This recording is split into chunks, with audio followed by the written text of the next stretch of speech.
speaker for the informative section today is Mr. Aidan Shearer.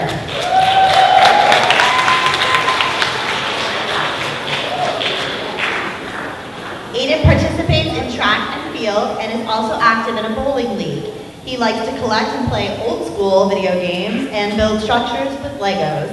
His dream is to be a mechanical engineer. Welcome, Aidan. Hello, Baker Middle School students, teachers, and parents and judges alike. My name is Aidan Shearer, and here's my informational speech on a brief history of Atari. We start in 1961 with the creation of the first computer-based video game, Space War. Space War was unfortunately limited to a few colleges that could afford the computer to run it at the time, and the computer itself took up about the size of a room. Nolan Bushnell, the founder of Atari in 1971, created the first coin-operated video arcade called Computer Space. Computer Space was basically a clone of Space War and had two models, the yellow one being the Model 1, which was one player, and the green one being the Model 2, which was two player. Then in 1972, Nolan Bushnell founded Atari Incorporation. And that same year, he attends a pre-showing for the Magnavox Odyssey. The Magnavox Odyssey was the first home video game console ever to be released, and utilized cartridges and other items to better embrace gameplay.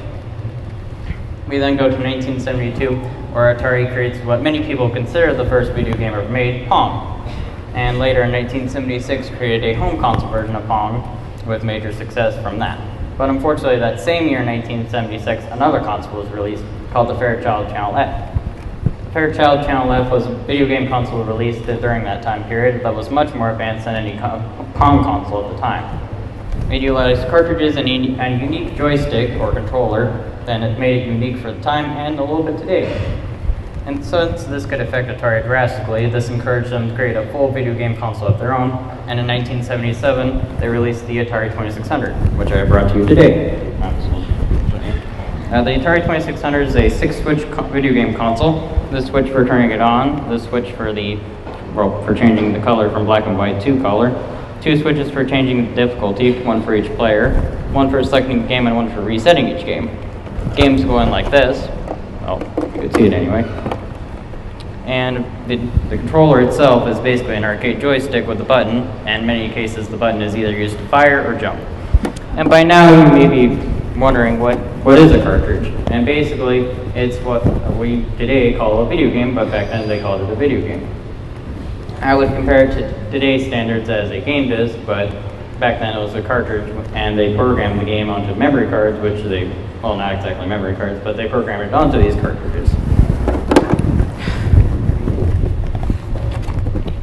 We then go to through 1977 to 1978, Atari has sold about 500,000 units, and the corporation who bought Atari, Warner Communications, or as they're now known as today, Time Warner, was getting a little impatient with the lack of sales of the Atari.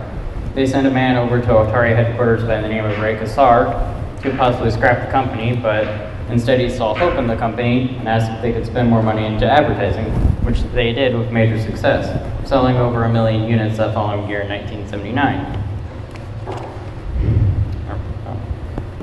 And through 1978 to 1971, with the release of more and more popular arcade games, came ports to the Atari 2600.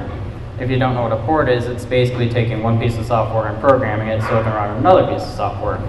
Games like Missile Command, Donkey Kong, and Space Invaders are all examples of arcade games that were ported to the Atari 2600.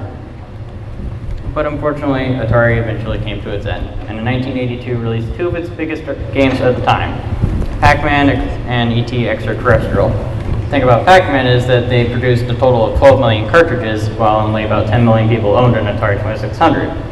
The idea was that they could produce an extra cartridge for every cartridge that everyone owned, and make profit, but that didn't last long. And even today, they produce so many cartridges that you can go onto Amazon and buy one for about 20 cents. E.T., on the other hand, if they wanted to produce it by the Christmas of that year, which gave them 5 weeks to package, produce, and program the game. And that didn't well in the long run, because in 1983, there were a total of $500 million in losses. And by 1984, Warner Communications sold off Atari.